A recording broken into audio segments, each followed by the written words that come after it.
puso ng Panginoon. Ginamit ng Diyos yung mga kabataan, yung aking first 15 students. Na-penetrate nila ang mga eskwelahan. 42 schools, colleges, universities sa buong Metro Manila in 2 years time. Yung amphitheater kasi sa Santa Mesa, napupuno na ng estudyante.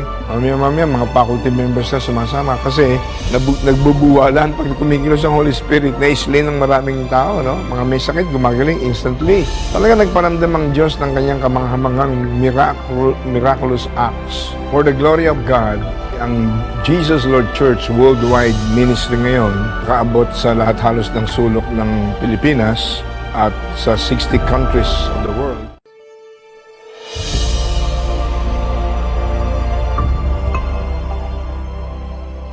Our God is not dead. Our God is not dead. Jesus is alive. Jesus is alive. Jesus is Lord. Jesus is Lord. Over the Philippines Over the Philippines and over the Filipino people. and over the Filipino people. All over the world. All over the world. Jesus is Lord. Jesus is Lord. Over Asia. Over Asia. Over America. Over America. Over Australia. Over Australia. Jesus is Lord. Jesus is Lord. Over Canada. Over Canada. Over Europe. Over Europe. Jesus Christ, Jesus Christ. the begotten Son of the living God, The begotten Son of the living God is Lord is Lord. all over the earth. Hallelujah! Praise the Lord! Noong 1978, nagdesisyon si Brother Eddie na tumugon sa pagkakatawag sa kanya ng Panginoon. Mula sa 15 niyang estudyante, naitatag ang JIL Fellowship at hindi lang ito doon nagtapos.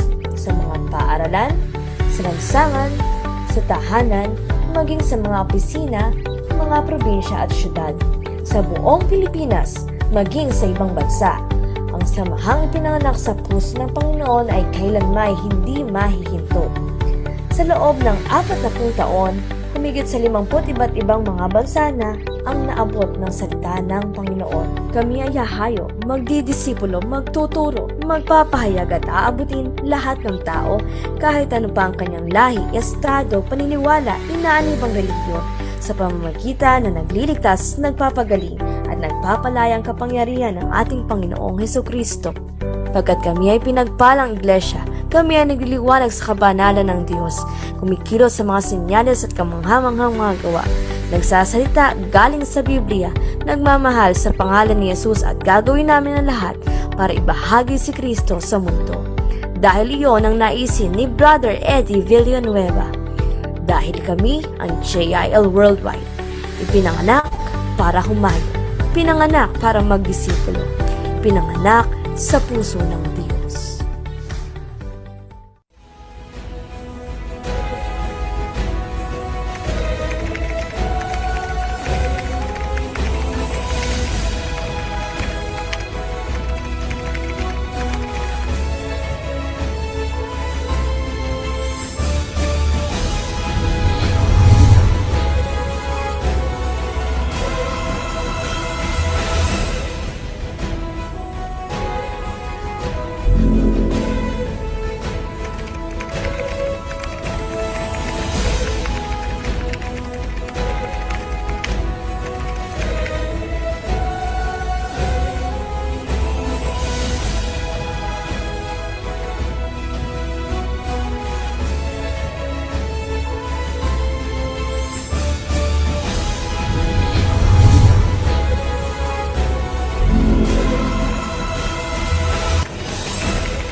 greatest and noblest achievement of a man or a woman here on earth is for him or her to be able to know his or her Creator truthfully and personally, to love Him passionately and wholeheartedly, and to serve Him faithfully with integrity and excellence until he or she stands before Him on Judgment Day.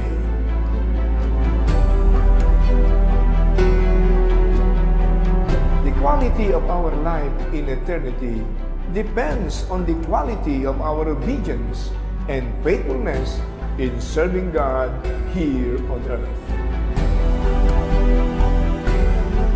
So, brothers and sisters, fellow pilgrims on this earth, let us not waste our time. While we are still here on earth, let us do everything that we can to prepare for eternity. Wherever we may be, let us continue to declare that Jesus is Lord.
Lakas at pag-asa ng aking puso, hindi na mabilang pagkakataon.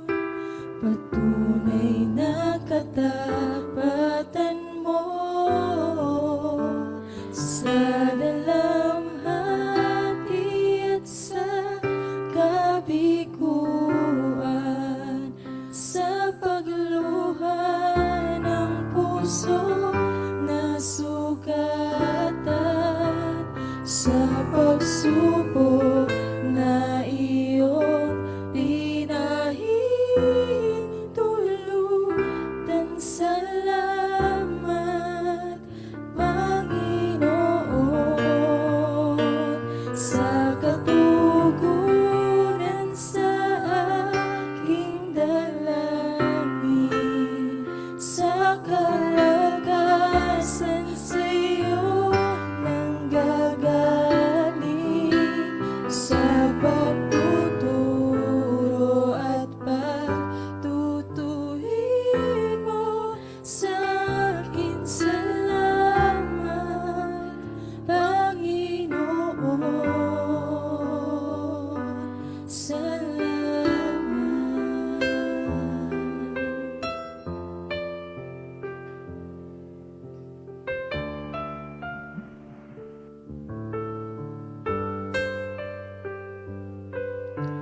Ikaw ay mabuti bawat sandali, sa habang buhay ay mananatili, hindi mapapawi o magkukubli, maging sa dilim ng gabi.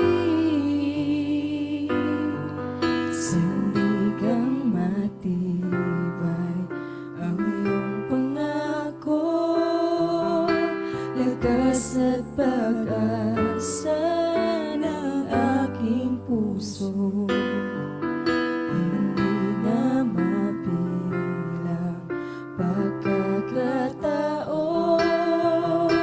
Patunay na katapatan mo sa dalamhati at sa kabiguan, sa pagluha ng puso na sugatan, sa pagsubok na iyong pinahintulutan. Salamat, Panginoon, sa katugunan sa aking dalangin, sa kalakasan sa iyo nanggagaling, sa pagtuturo at pagtutuwid mo sa akin. Salamat,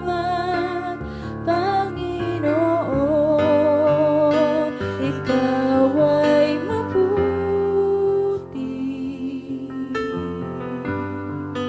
ikaw ay tapat,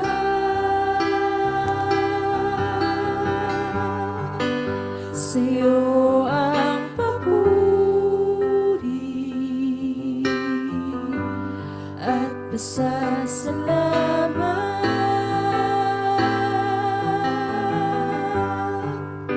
Ikaw ay mabuti,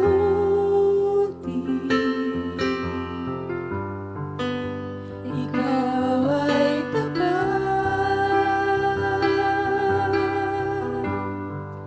sa iyo ang papuri at pasasalamat,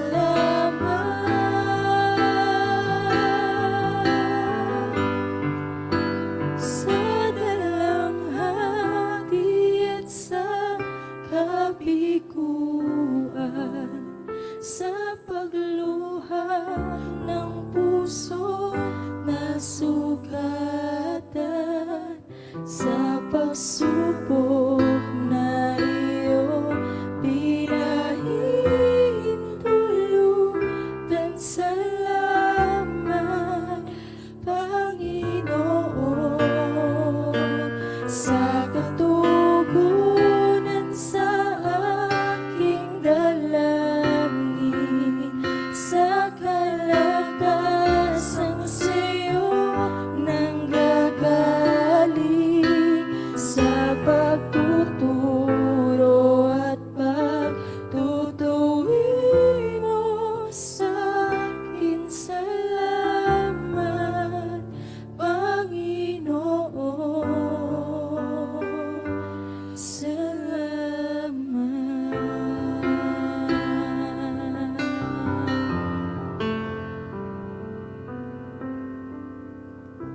Lord, hallelujah. O aming Diyos na mabuti, banal, at karapat dapat po na papurihan at maitaas ang iyong dakilang pangalan sa gabing ito.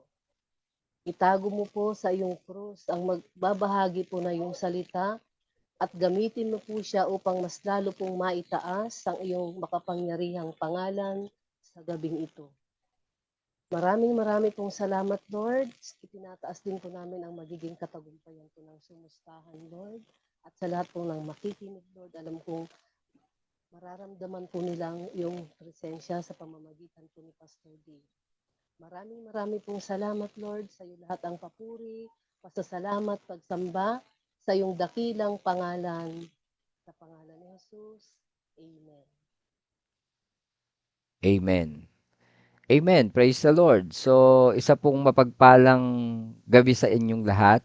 Kung ano man pong panahon ninyo mapanood ito sa ating Facebook page, of course, ang aking mga kasama sa Zoom. Ito po ang ating sumustahan. Araw po ngayon ng Webes. Tama po, no? 4 na araw na lang. Pasko na pala, no? At ito po ang isang napakaganda na katuruan na itinutuloy natin, yung patungkol sa revival. Last week ay napag-aralan natin yung nangyayaring revival sa pamilya, no?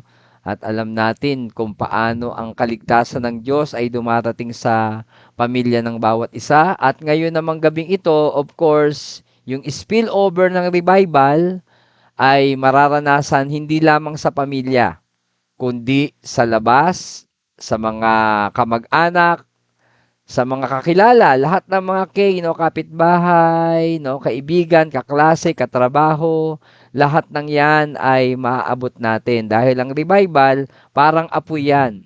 Kumbaga sa apoy, kung mapapansin nyo, although ito naman ay isang hindi magandang pangyayari, yung mga sunog, di ba? Kapag may nagsisimulang sunog sa isang bahay, at pag hindi yan napigilan o naapula, anong nangyayari?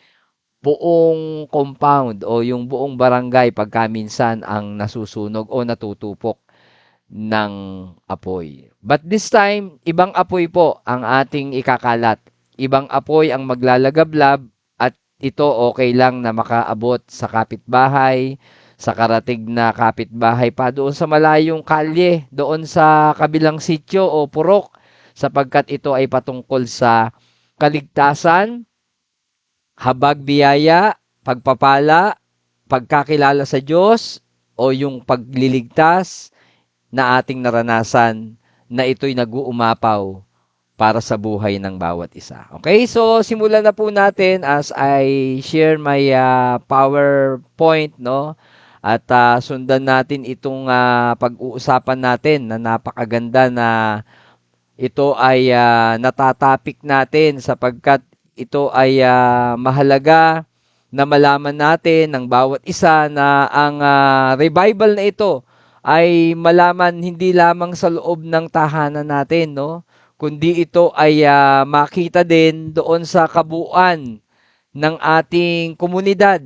Kaya nga ang topic na ating pag-uusapan, it's all about the effects, no? Yung epekto ng revival sa ating komunidad. Tama po ang atin naririnig at kayo po na ngayon ay sabihin nating medyo yung oras ng panonood ng mga nasa Facebook ay namove lang ng konti. Pero alam ko po that the Word of God is timeless. Kung paanong ang salita ng Diyos ay makapangyarihan noon, ngayon at magpakailanman. Ang atin pong mga maririnig na katuruan sa gabing ito o kung kayo man ay nanonood sa ibang bansa o mapapanood nyo ito bukas ng umaga, tanghali, hapon o gabi, ito pa rin po'y naaakma.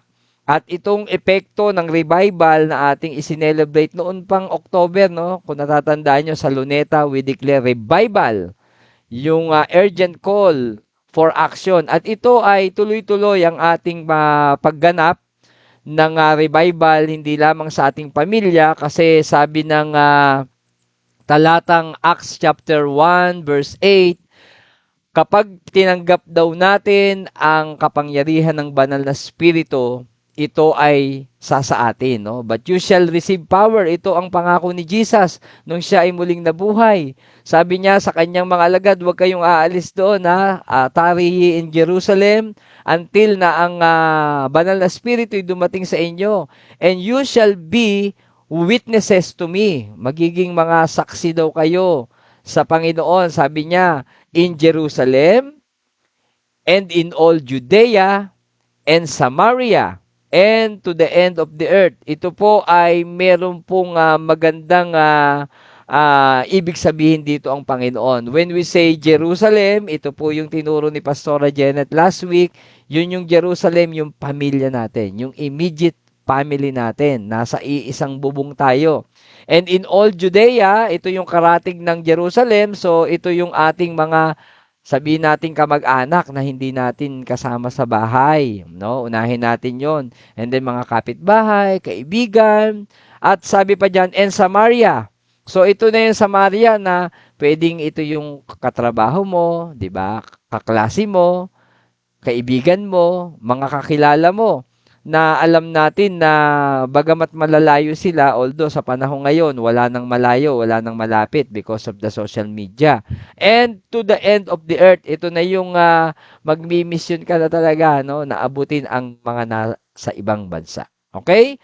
At ang revival, by the way, according to Psalm 85 verses 6 to 7, nung sinabi doon ng salmista as a prayer na nagmamakaawa talaga yung sabihin nating na siya ay humihingi ng matinding sagot sa prayer niya na sinabi niya, revive us again, O God. I know you will.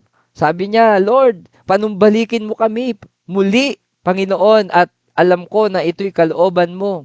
Give us a fresh start, yung makapagsimula kaming muli.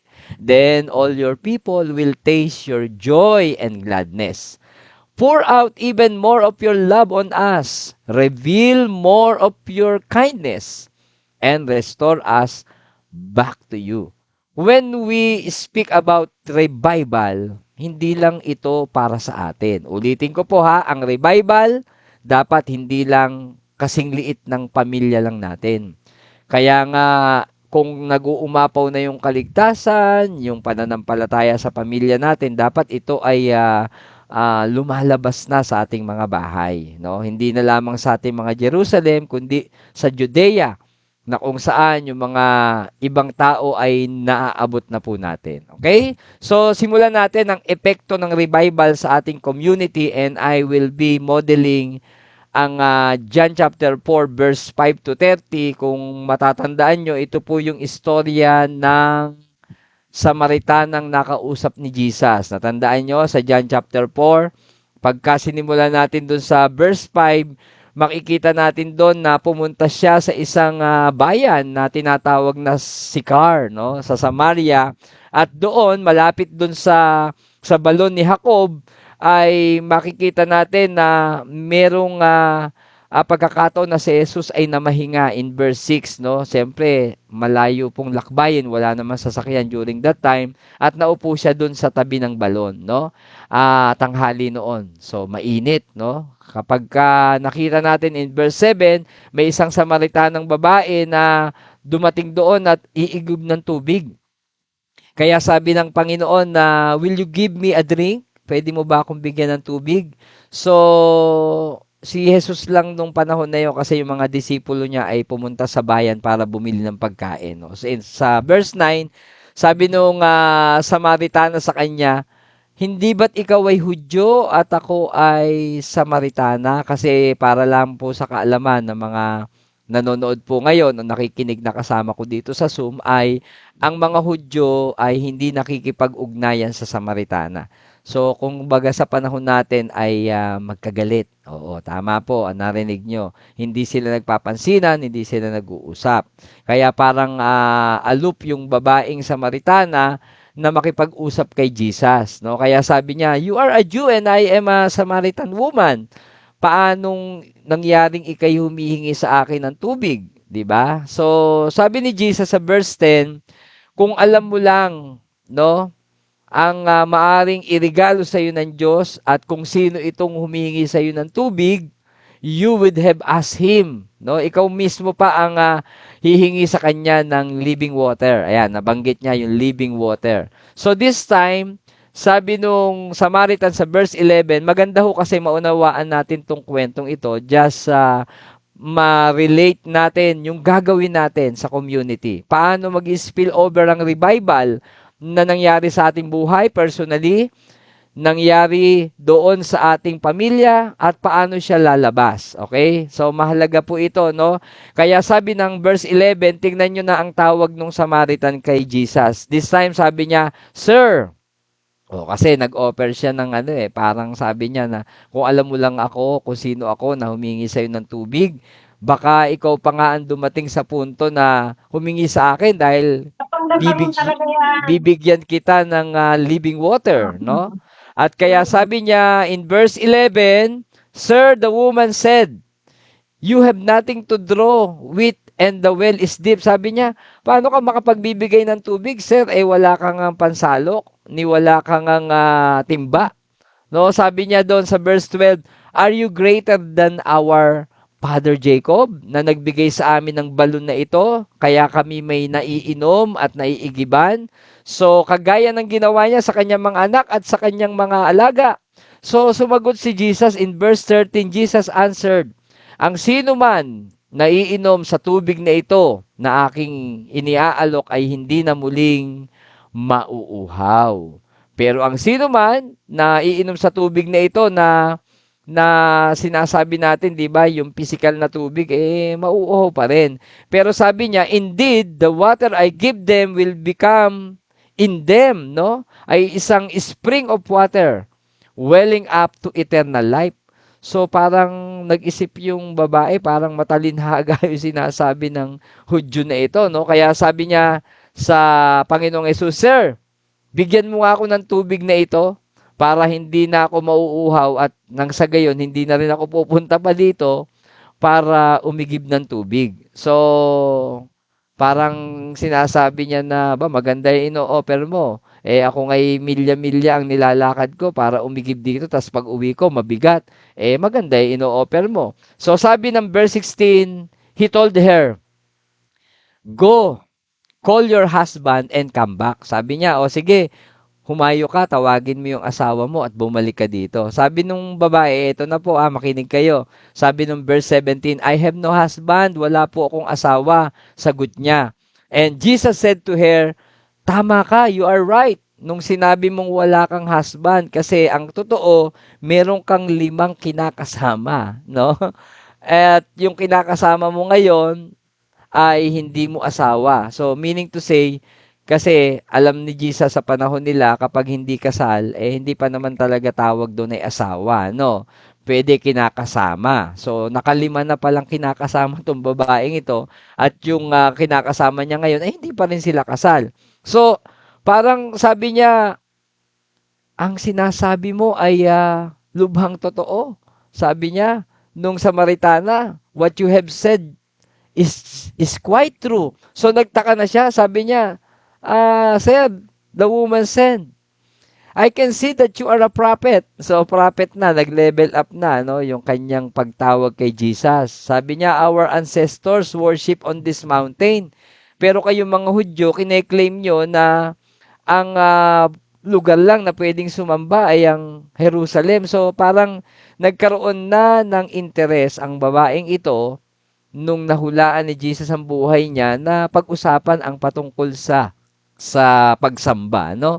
Kaya sabi ni Jesus sa kanya sa verse 21, Woman, sagot ni Jesus, believe me, a time is coming when you will worship the Father neither on this mountain nor in Jerusalem. Sabi niya, darating ang panahon na hindi ka na lamang sasamba at hindi na lang magaganap ang pagsamba sa ibang lugar o kahit sa Jerusalem. Kaya sabi niya, sumagot ang babae, Jesus, sabi niya sa babae, believe me, no? Manampalataya ka sa akin.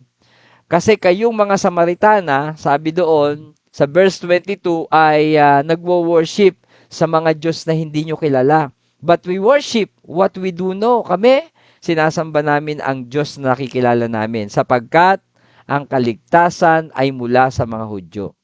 But yet a time is coming. Sa verse 23, and has now come when the true worshipers will worship the Father in spirit and in truth, sabi ni Jesus. For they are the kind of worshiper. Ito daw yung mga worshipers na hinahanap ng Ama. So, pinaliwanag pa niya in verse 24 na ang Diyos ay Espiritu at ang sino man, no, na gustong sumamba sa Kanya ay kailangang sumamba sa Kanya sa Espiritu at katotohanan. So, eto na ngayon ang very interesting. Sa verse 25, sabi nung Samaritanang babae, I know that Messiah, no? Ang Kristo ay darating. Kapag dumating siya, He will explain everything to us. So, may alam din naman ito palang Samaritana patungkol sa Messiah o sa Kristo. Kaya sabi ni Jesus, dineclare niya na, ito na yung realidad. Sabi niya, the one is speaking to you, I am He. Ako na nakikipag-usap sa iyo ngayon ay ang ako nga. So, ibig niya sabihin, yung Kristong sinasabi mo, Samaritana, ay kaharap mo na ngayon. Kausap mo na ngayon. Kaya alam nyo, nung pag dumating yung pagkakataon na na-starstruck yung Samaritana, nanampalataya kay Jesus, no? Kaya nung dumating na yung mga disipulo, nagtaka sila, bakit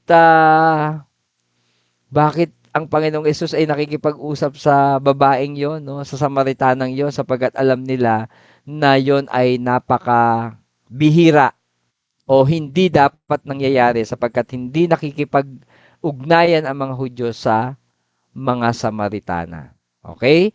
So, kaya sabi ng mga disipulo niya, bakit ka nakikipag-usap sa kanya? No?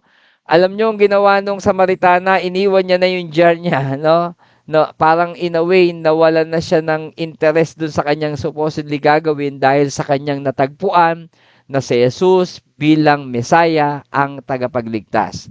So, then leaving her water jar, the woman went back. Bumalik siya ngayon dun sa kanyang village o yung sa town niya at sinabi niya ang lahat ng mga naganap at lahat ng sinabi ni Jesus, sinabi niya doon sa mga kababayan niya.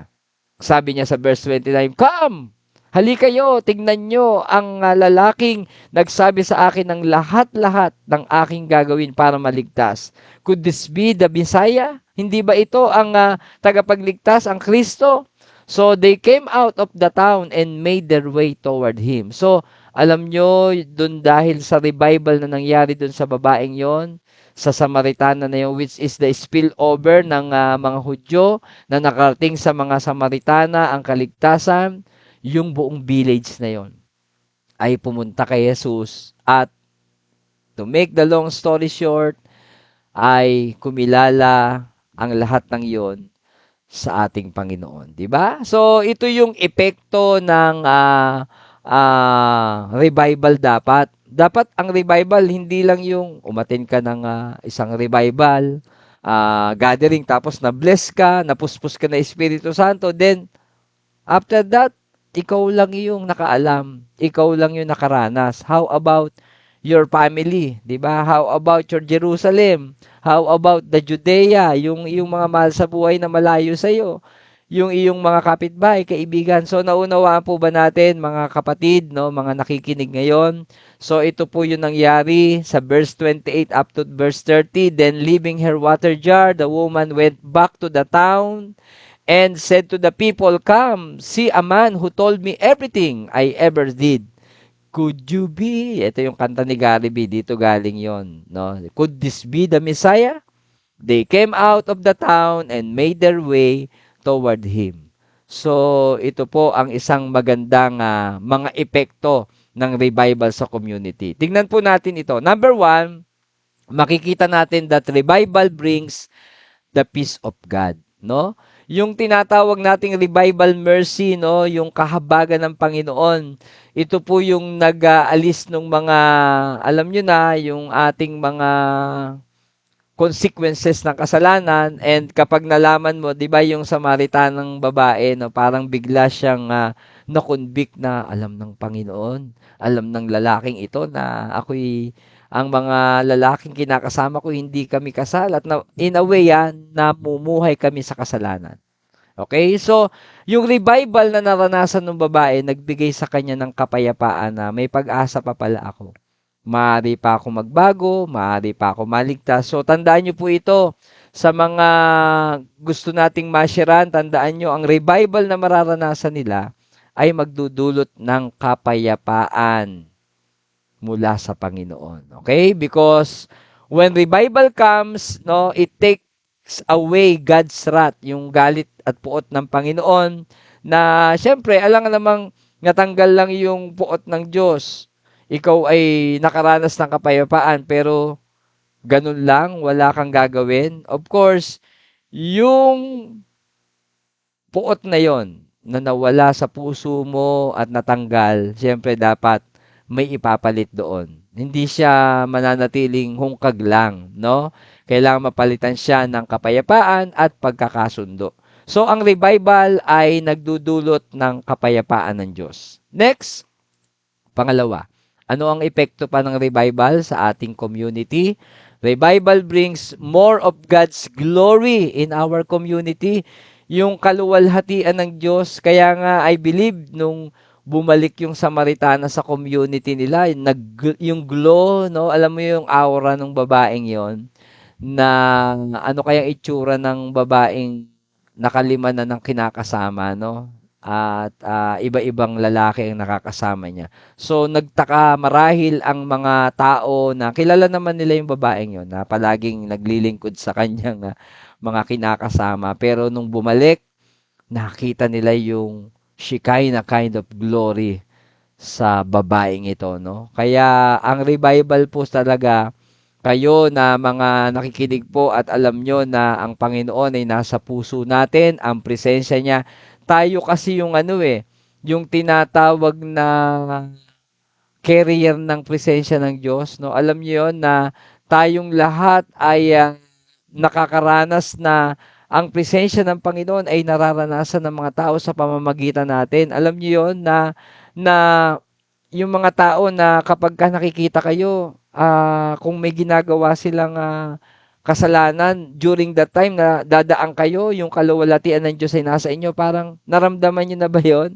Na bigla silang, uy, anak na yung Diyos yan. O, di ba? Parang kinukubli nila yung kanilang ginagawang hindi tama. So, yung nearness of pre-salvation in Christ, no? Kung saan tayong mga naligtas, kapag tayo naglalakad sa community, nakikita ang kaluwalhatian ng Panginoon na nananahan sa atin, at ito ay isang epekto din po ng naranasan nating revival. Okay? So, tandaan niyo po yan lagi nating yung ating binibigay na mga pagniti, no? Magandang patotoo, kahapon sa ating daily prayer watch ay marahil kanina nakarinig tayo ng mga testimony. So, yon, nagbibigay po yun ng kaluwalhatian at yung kaluwalhatian ng Panginoon ay nararanasan po natin. Okay? Next, pangatlo. Revival brings more of God's saving grace, no? At pasadahan ko lang po ito yung tatlong bagay na makikita natin dito kung saan ito pong three pairs na ito magkaka-partner po ito no? Yung mercy and truth, yung righteousness and peace, at saka yung truth and righteousness. So itong tatlong ito ay hindi natin pwedeng paghiwa-hiwalayin. Okay? So unahin muna natin yung mercy and truth. Sa Psalm 86 verse 15, sabi dito, "But you, O Lord, are a God full of compassion and gracious, long-suffering and abundant in mercy and truth." So, yan po ay nabanggit yung mercy and truth kasi ito po ay mga mysterious character traits of God. No, na kapag ka ang revival dumadating, hindi pwedeng walang kahabagan at katotohanan ng Panginoon na ipapasa ito doon sa lahat ng mga ginagawa natin sa mga anak ng Diyos. Ine-expect natin na hindi ito mawawala sa ating mga character traits, no? Yung kanyang pagiging maawain, of course, nabubuhay tayo sa katotohanan. Kaya nga sinabi ni Jesus doon na ang sino mang sasamba sa Ama ay kailangan sumamba sa Espiritu at sa katotohanan. Okay? At pangalawa, yung righteousness and peace. Again, righteousness and peace. Ang fruit daw o ang bunga ng righteousness ay kapayapaan, no? Its effects will be quietness and confidence forever. Ang ating makikita diyan sa Romans 14 verse 17, ang for the kingdom of God, sabi doon, is not a matter of eating and drinking, but of righteousness, peace, and joy in the Holy Spirit. Ko, makikita nyo dito, no? Talagang ang epekto ng revival, meron dapat joy, mayroong peace, may righteousness. Because God's righteousness is what always precedes His peace. Kapag may kapayapaan ka, meron kang righteousness. At kapag may righteousness ka, of course, ito na yung pangatlo, no? Yung truth and righteousness. No? Kasi itong tatlong ito, mercy and truth, kapag nagsama yan, yung righteousness and peace, and then ito na talaga yung matibay, no? Yung truth shall spring out of the earth. Kaya nga, mag-uumapaw yan no? Yung katotohanan sa buong mundo at yung katotohanan magdudulot ng katuwiran at ito po ang mamamayagpag sa ating community, no? Kaya nga ang Panginoon, bibigyan niya tayo ng maganda, no? Maging yung ating mga pinaglalagyan sa atin, magkakaroon ng paglago, no? Mararamdaman tayo.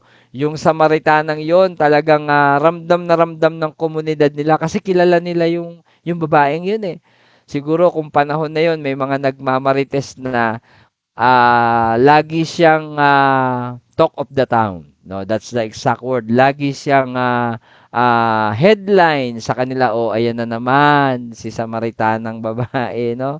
So, yun po ay bagamat nung nakaranas ito ng revival, nakita nila yung mga bagay na yon sa buhay ng babaeng yung paano kinahabagan ng babaeng ito, paano niya naranasan yung kapayapaan, paano siya nagkaroon ng pag-asa, no? Kasi talagang marahil kaya kapag ka inunawa nyo yung buhay ng babaeng to, bakit marami na siyang kinasama? Marahil ito po yung isang napaka-miserabling buhay ng isang babae na walang asawa during that time. No, kaya siguro nakailan na rin siyang kinakasama dahil hindi niya matagpuan yung kapayapaan na yon. Nakukuha po natin, no? Kaya sa totoo lang, itong Samaritanang ito ay wala namang binanggit na pangalan pero hindi pwedeng hindi pag-uusapan kasi napakagandang modelo ng revive. And then, kaya nga, kung titingnan nyo, iniwan niya yung yung jar, parang sinabi niya, hindi na ako aasa sa mga kinakasama ko dahil sa natagpuan kong Mesaya, maaari pala akong mabuhay na may kalayaan sa aking buhay. Diba? Parang, siya ay kumakalas na, no? Doon sa kanyang alam niyo yon kasi ang isang babaeng walang asawa during their time ay walang pag-asa, walang nagtataguyod sa kanya. Pero nung natagpuan niya si Kristo, nung natagpuan niya ang living water, nang na-revive ang kanyang buhay, willing siyang iwan ng lahat para sumunod sa Panginoon. So that is the essence of the story when Jesus talked with the Samaritan, no? At ito po ang pang-apat na epekto ng revival sa ating community. Dapat yung revival na yun magdulot ng God's favor, no? Bakit ka ba magkakaroon ng interes ang tao sa revival na naranasan natin, no?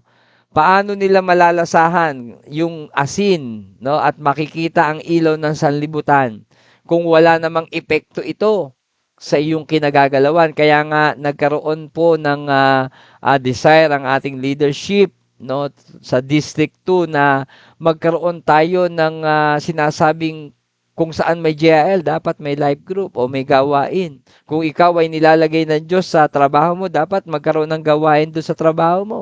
Sa school mo, dapat magkaroon ng campus ministry. Sa iyong company, magkaroon ng company outreach. Sa iyong community, dapat magkaroon ng life group, ng Bible study, ng home church, di ba? Up to the point na magkaroon ng extension church. So, paano mangyayari yon? Dapat nagdudulot ng pabor ng Diyos sa iyong community. Parang sinasabi nila na buti na lang nagkaroon tayo ng kapitbahay na Kristiyano. Magandang marinig na kaya nila nararanasan yung ini-spare sila ng Diyos sa sakit karamdaman, ini-spare sila sa kahirapan, ini-spare sila sa kalamidad dahil may anak ng Diyos na nakatira sa atin. No? Siguro makaka-relate dito yung may mga tinatawag na cluster. O kung kayo nasa subdivision, yung street nyo, yung block nyo. Kung kayo nasa mga baryo and mga barangay, yung inyong purok, yung inyong sityo, di ba? Itong lugar kasi ng mga Samaritana ay lubhang matao, no? Maraming mga nakakaranas ng alam niyo yon, yung parang kabisado nila ang buhay ng bawat pamilyang nakatira sa komunidad nila. Kaya pag may biglang pagbabago, pag biglang may naramdaman sila o nakita silang pagbabago, ay nako, lalo na yung pabor doon sa community. Just imagine kung nakaranas ng habag, pagpapatawad, bigyan ng second chance yung babaeng yon. Di ba parang nagdulot siya ng pag-asa na kung ako'y napatawad, how much more kayo? Manampalataya lang kayo sa Panginoon, sa Messiah, sa tagapagligtas, kaya kagaya ng ginawa ko, nagkaroon ng kapayapaan. Because revival comes with a favor, no? Na hindi naman ito maibibigay ng tao, no? Hindi lang naman ito, halimbawa, yung bang pabor na mabigyan kayo ng mga tulong na galing sa tao, yun na ba yun? Hindi eh. Yung as in na yung kinalalagyan mo, di ba? Halimbawa, nagkaroon ng pandemic, pero yung lugar nyo hindi tinamaan. I remember nung time ng isang gobernador, no, si Governor Joey Lina, ang buong Laguna ay nagkaroon ng prayer and fasting because nagkaroon ng news na merong mga balang na sumalakay sa mga pananim sa Cavite.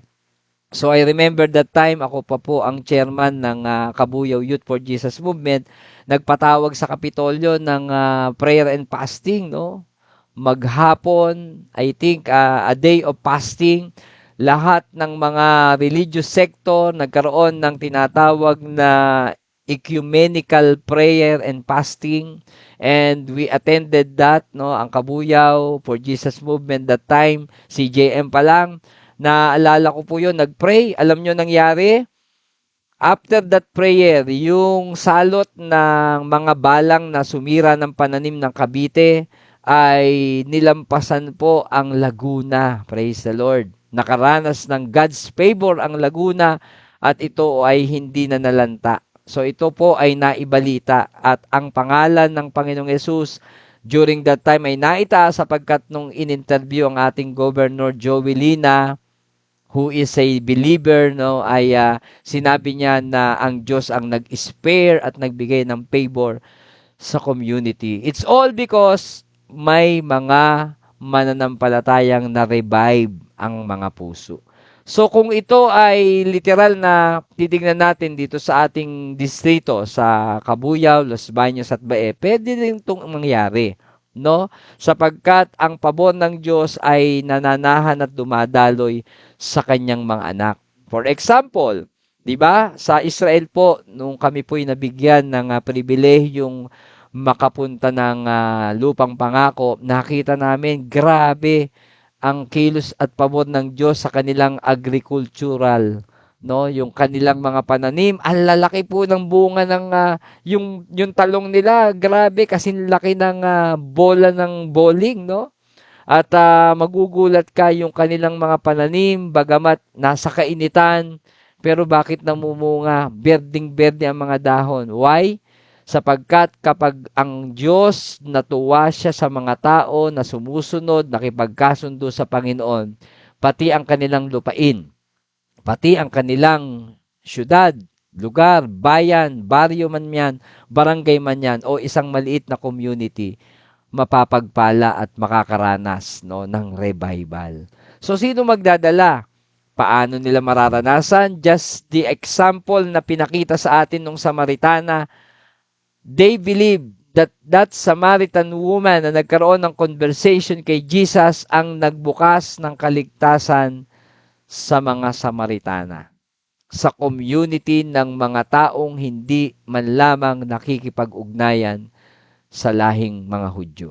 So, wag nating isipin na yung kapitbahay natin naman ay parang hindi naman to hindi naman welcome dito, parang ang sungit-sungit, parang alam niyo yon, elitistang-elitista, baka hindi ako pakinggan, baka lang po yon. Sabi nga ay walang mangyayari kapag wala kang ginawa, no?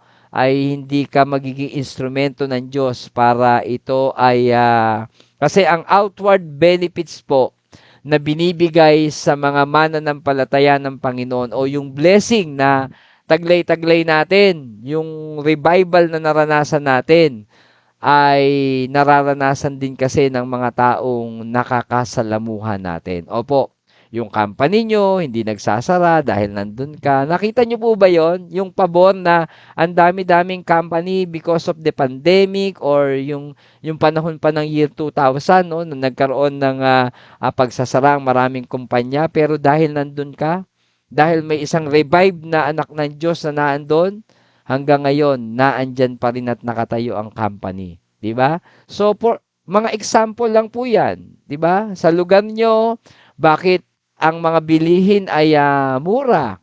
Pwede ring sabihin natin na sagana kayo sa ganitong mga pananim. O kaya ay sa lugar nyo hindi nagbabaha. So kung meron man po sigurong mga lugar na nasasalanta, mag-isip-isip tayo, mag-pray din siguro tayo at sabihin natin, Lord, hindi po aksidente na dito mo kami pinatira. Lord, hindi po aksidenteng merong revive na Kristiyano dito at nag-uumapoy sa paglilingkuran kung wala akong gagawin sa aming community. Let's pray and ask the Lord na, Lord, ano pong plano mo? Bakit sa tagal-tagal naming nakatira sa aming tinitirahan, bakit pinahintulutan mo kung malipat sa lugar na ito? Ano pong gagawin namin dito? 'Di ba? Something like that na hindi pa hintulutan ng Diyos na malagay ka dyan. Kayo po na ngayon ay nanonood, nakikinig, at nakakarinig ng katuroang ito, tinanong na po ba natin ang Diyos sa ating pananalangin, Lord, bakit mo ako nilagay dito? Di ba? Bakit naging kapitbahay ko to? O may bagong lipat. Bakit dito lumipat sa tabi namin?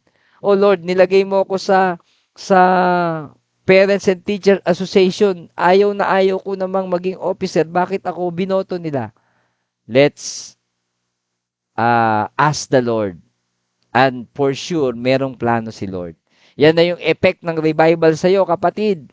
Kailangan na yung maranasan ng community mo, ng iyong trabaho, ng iyong mga kaklase. Kung ikaw ay nanay, yung umpukan nyo doon, no? Kailangan yung revival maramdaman nila sa iyo. Okay? Magkaroon ng pabor sa inyong lugar. Dahil sa revival na naranasan mo, kapatid, ilang revival ba na attended natin, no? Bukod dun sa anniversary sa Luneta, nagkaroon tayo ng mga revival sa mga youth, nagkaroon tayo ng revival ng mga life group, no? Nagkaroon pa tayo ng re-encounter, nagkaroon pa tayo ng EGR, aba? Kapag pa naman hindi tayo nag-spill over at nag-umapaw niyan, 'di ba? So yung favor upon the land, no, the land speaks about yung community nyo, kung saan ka nilagay ng Panginoon. Sa jeep nga lang pag nakasakay ka 'di ba, yung pabor na hindi ka nagtagal sa traffic, 'di ba? Siguro sabi nila, ba, kakaiba ngayon ba't bumilis ang sasakyan natin? Tapos biglang na-identify ka na ikaw ay Kristiyano, sabi niya, ba, iba yata talaga may nakakasamang Kristiyano. Dapat ganon, mga kapatid. Yung revival ay hindi lamang nagdudulot ng pakikipagkasundo lang basta sa Diyos. Yung napatawad ka, di ba, nagkaroon ka ng kaligtasan, dapat yung spirituality natin merong epekto doon sa ating lugar, sa pamayanan, sa mga tao, no, na talagang nagkakaroon ng favor. Sabi ko nga, kapag nagde-dedicate ako, Hindi lamang pinagpala yung mga magulang dahil sumunod sila sa prinsipyo ng paghahandog ng bata. Sabi ko, kayong mga pangalawa magulang, pinapataas ko kamay nila. Sabi ko, bantayan niyo po ngayon dahil kayo ay naging bahagi ng isang pagsunod ng magulang na inihandog ang kanilang mga anak. Huwag po kayong magtataka, sabi ko sa kanila, na may mga unexpected blessing po kayo. Why? Kasi naging saksi kayo eh. Nakabahagi kayo ng pagtanggap ng responsibility na maging pangalawang magulang ng isang bata na bunga ng paghahandog ng kanyang mga magulang ay ang pagsunod nila. Kaya sabi ko, e-epekto din sa inyo yung favor ng Diyos. Dapat malinaw nating ipinauunawa sa tao yan. Kapag nag-share tayo, pwede nating sabihin, alam mo, yung company natin, hindi ka ba nagtataka? Dapat ano na tayo, di ba? Hindi tayo nakaranas dapat ng 13-month pay, ng bonus, o kaya ng mga Christmas gifts, o mapalad tayo kung nagki-Christmas party ang company nyo because of the revival na kayang-kayang isustain ng Diyos. O yung business mo, yung mga tauhan mo, di ba? Yung dating sila'y nagtatrabaho, wala namang direksyon ng buhay nila, pero nung nagtrabaho sila doon sa negosyo mo, look at them. 'Di ba? Ibang-iba na sila. That is the effect ng revival. Dapat kumakalat sa ating community. I hope and pray na nauunawaan niyo po ako, and beginning tonight na narinig niyo po ang katuroang ito ay magiging bahagi ng prayer niyo mamayang gabi. Lord, bukas pagising ko, gusto ko pong maranasan ng aking komunidad ang revival na naranasan ko. Hindi lang po ito basta ma-edify yung sarili ko. Minsan naman talaga nakaka-bless, di ba? Yung mapuspos ka, talagang halos ayaw mo nang umuwi kapag ka may revival. But this time, ayaw ng Diyos na ikaw lang ang nakakaranas nito. Kasi kung ganun ang gusto ng Diyos, di sana sinabi niya sa Samaritana na tumahimik ka ha, wag mong ipagsasabi ang ating pinag-usapan. Pero hinayaan niya ng babaeng yun ay magkwento ng kanyang karanasan, at actually inaasahan ni Jesus na ipagsasabi niya ito. Ulitin ko expected ni Jesus na dahil sa pag-asa, revival na naranasan ng Samaritanang yon, hindi pwedeng hindi niya yun ipagsasabi. Sabi ko nga, di ba, pag may mga raffle, example, kasi ito naman yung panahon ngayon. Pag narinig mong tinawag ang pangalan mo, tatahimik ka ba at hindi mo sasabing, ako yan, di ba? Siyempre, ipagsasabi mo, why? Nakatanggap ka ng blessing eh. So, kung natanggap natin ang blessing ng pagpapatawad, kaligtasan, pagpapala, biyaya, kapayapaan, katuwiran, habag, everything mula sa Panginoon, hindi ba ito mag-uumapaw para ipamalita natin sa iba? Alam ba natin na ang evangelism is not only for those who are evangelists o sa aming mga pastor o sa mga leaders lang ng church? Hindi po ba ninyo alam na kaya ka ni-revive ng Diyos? Kaya tayo ni-revive ng Diyos? Para ma-revive ang ating community. Para magkaroon naman ng pag-asa ang ating lugar bago man bumalik ang Panginoon. Bukas po, ang sinasuggest ko po, pagising natin, maglakad-lakad tayo sa ating lugar. Tingnan natin yung buhay ng mga kapitbahay natin. Not to judge them. Pero tingnan natin, ano ang magagawa ng isang na-revive na kagaya mo at kagaya ko para maapektuhan ang buhay nila. Diba? Minsan, sinasabi natin, Lord, kawawa naman itong mga taong ito. Actually, yung mercy, yung compassion, that's good. Maganda ho yan na nararanasan natin. But without the call for action, kaya nga ito yung urgent call ng revival call for action. Anong action plan na gagawin mo after na marinig mo ang katuroang ito? Okay, yan ang challenge nating lahat Now that we have heard itong epekto ng revival sa community, ano ngayon ang action plan mo? What are your action plan? Number 1, anong gagawin mo bukas? Number 2, anong plano mo sa kapitbahay mo? Number 3, yung mga kaibigan mo. Diba? Yung katrabaho mo, kaklase mo, kaibigan mo. O baka may GC kayo, tahimik ka. Hindi man lang nag-spill over ang revival na naranasan mo. And let's go to the last, no? Yung effect ng revival sa community, ito na po yung tinatawag na revival brings us forward in holiness. Yan. So, nagkaroon ng kabanalan, naramdaman ang presensya ng Diyos at alam natin kapag ang holiness ay evident, nakikita na sa buhay mo, nararanasan sa komunidad mo. Kaya actually, ang dinala ng Samaritanang ito sa kanyang community is the revived person na handa ng talikuran ang kasalanan, handa ng mamuhay sa katwiran, kapayapaan, habag at biyaya ng Diyos. Na-embrace niya talaga yung living water no? Na-internalize niya na si Jesus ang living water. Kapag tayo ay naniwala sa Kanya para tayong uminom ng tubig na kailanman ay hindi na tayo mauuhaw pa. So yung holiness, no? We seek revival para, alam niyo yun, maranasan natin na maging kagaya ni Kristo, makamukha niya, no? Sa isip, sa salita at sa gawa. At tayo'y nabago. Dapat may transformation na naganap sa isang taong na-revive. Kasi hindi pa hintulutan ng Diyos ang revival kung hindi ka mabubuhay na magmuli, no? Revival means na ikaw ay muling nabuhay, no? Ang kamatayan ay nararanasan ng tao every time na siya ay nagkakakumit ng kasalanan. Kapag siya ay namumuhay sa kasalanan, para tayong mga patay, we don't have the access na manalangin sa Diyos. Wala tayong kalakasan ng loob na lumapit sa Kanya. And we are seem like mga patay sa pananampalataya. But when revival comes, no, kapag dumating ang revival means life again, no, magkaroon uli ng buhay, higit pa sa dati nating kalagayan. Itong Samaritanang ito'y nakaranas ng higit pa sa dati niyang kalagayan. Ano yung kalagayan niya? Punong-puno ng karumihan, punong-puno ng kasalanan, husband after husband, no? Ang dami niyang mga kinasamang mga lalaki. Pero ni isa man doon ay hindi niya naitama ang buhay niya na magkaroon siya ng relasyon na seryoso at makapamuhay na matuwid. But when this woman encountered the Lord, when he experienced revival, no, nagkaroon ito ng buhay na tinatahak niya na ngayon ng journey ng holiness.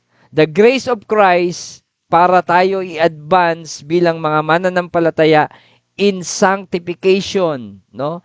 Yung sanctification kasi pinuprovide ito ng Diyos kapag tinanggap natin siya bilang Panginoon at tagapagligtas.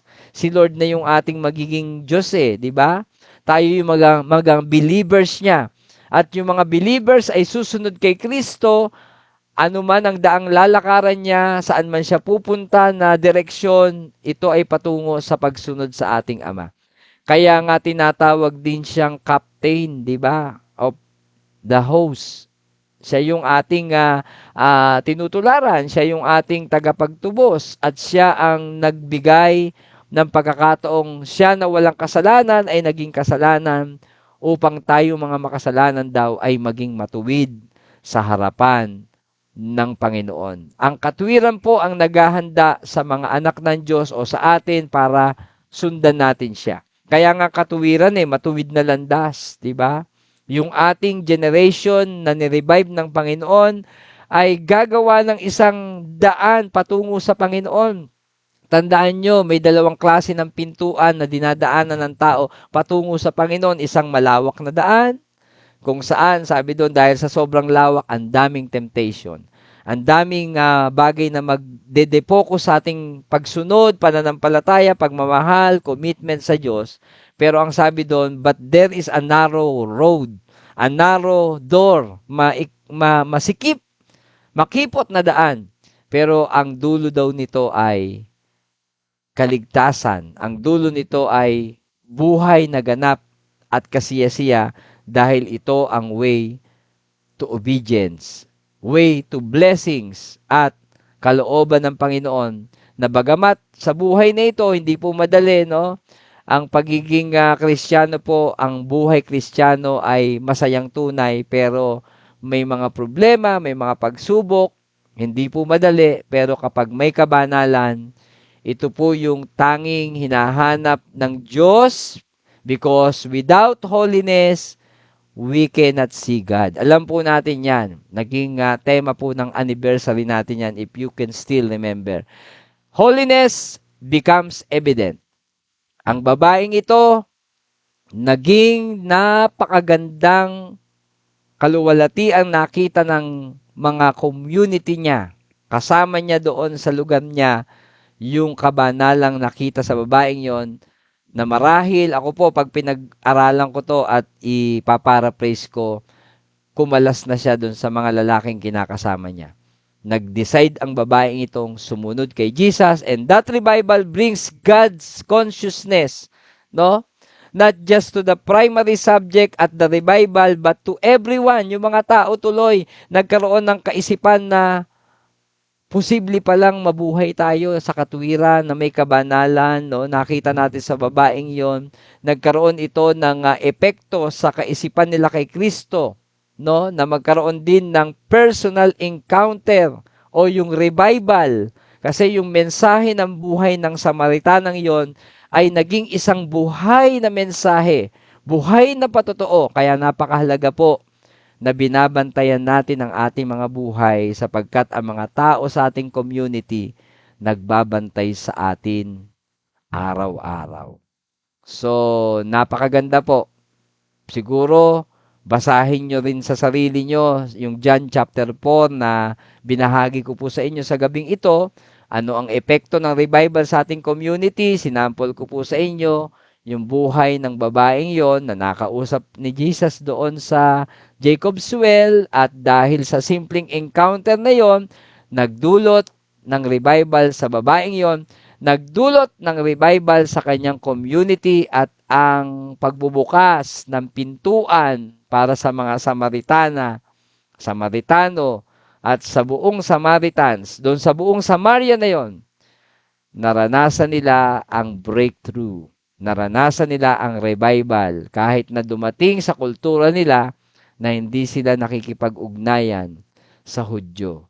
Kung saan ang Hudyo, ito ang lahing pinagmulan ng Mesaya o ang Kristong tagapagligtas. In conclusion at sa ating pagtatapos, nakita natin lahat, no, ang epekto ng revival sa ating community. Na posibleng ikaw sa iyong eskwelahan, magsisimula ang revival dahil naroroon ka. Yung teacher mo, pwede mong bahaginan. Yung kaklase mo, pwede mong bahaginan. O kung ikaw ay maimpluwensya, ikaw ay officer, no? Ako po'y nakaranas maging student body officer. Talagang ang laki po ng pagkakataong maimpluwensyahan mo sila. Lalo na kung ikaw ay isang revived believer of Christ. Di po ba? How about the effect nito sa iyong community? Kapag bumibili ka sa palengke, hindi ka nambabarat. No? Instead na yung 115 kilo, sasabihin mo, 150 ba yan? Sige, dahil ako ay Kristiyano na revive, 200 na lang sayo. Di ba? So, ganun po ang mga nare-revive. When you consider these effects closely, kung malalaman nyo lang ang epekto ng revival sa isang tao, sa isang community, makikita mo bakit kailangan nating mag-pray na ma-revive ang isang lugar, ma-revive ang isang lupain o community, kagaya ng gagawin natin, no, bago magtapos ang taong ito. I heard na magkakaroon tayo ng prayer ride. Napakaganda po ito. Panalangin natin, Lord, magkaroon ng revival ang buong District 2 Cabuyao, Los Baños, Bae. Saan mang sulok ng District 2, mararanasan ang kaluwalhatian ng Panginoon, mararanasan ang revival, at magdudulot ito ng kaluwalhatian sa pangalan ng Panginoon. Kailangan po ng Diyos, no, ng mga kasangkapan at tayo po ang gagamitin ng Diyos to move para po sa ating community at ma-revive ang mga taong naroroon para sa kaluwalhatian at ikaranangal ng Panginoon. Magandang araw po sa inyong lahat at nawa tayo po ay napagpala na hamon na gampanan ang epekto ng revival na naranasan natin sa Diyos, maranasan ng ating community. Tayo po'y manalangin. Panginoon, maraming salamat sapagkat sa dinami-dami ng mga lalaki at babae na maaring makaranas ng revival, isinama mo kami, Panginoon. At hindi po doon natatapos ito. Alam namin na may plano ka. Hindi lang ito basta naganap, napuspos kami, na-edify kami, napagpala kami. May gagawin kami. May aksyon kang hinahanap sa amin upang ang aming community, ang aming mga campuses, ang aming mga companies, ang lugar na pinaglagyan mo sa amin makaranas din ng pagpapanumbalik sa Diyos, ng muling pagkabuhay at pagkakaroon ng kapayapaan, pag-asa at reconciliation sa aming dakilang Diyos. Maraming salamat. Pagpalain mo po ang maaabot ng mensaheng ito ng sumustahan at sa iyo lamang lahat ng papurit pagsamba. Sa pangalan ng aming Panginoong Yesus, tayo pong lahat ay magsabi ng Amen, Amen, and Amen. God bless you po.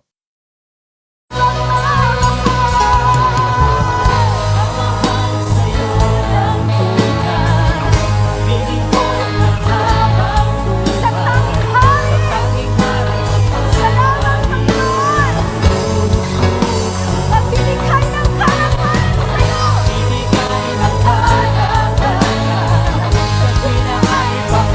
Isang pa. Sabi natin magmamahal.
Hallelujah. Sige po, tayo po ay manalangin.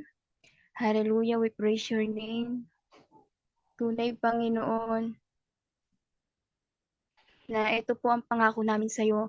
Kami ay maglilingkod, magmamahal sa iyo ng tunay, Panginoon. Salamat po sa gabing ito, sa katuruan na pinarinig mo po sa amin, Panginoon. Nawa hindi lang po ito namin marinig, kundi ma-apply po namin ito sa amin, sa araw-araw ng aming buhay. Maranasan namin ng revival at maiparanas din po namin ito, Panginoon, sa aming komunidad, sa pamilya namin, Panginoon, ay maging ilaw at asin po kami, Panginoon. Salamat po, gayon din sa buhay ni Pastor Dave na nagturo sa gabing ito.